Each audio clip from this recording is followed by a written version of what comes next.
Adverbs of frequency.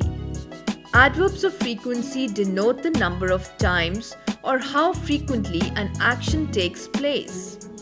It answers the question, how often? Example, David went for tuition thrice a week. The above sentence answers the question, how many times did David go for tuition?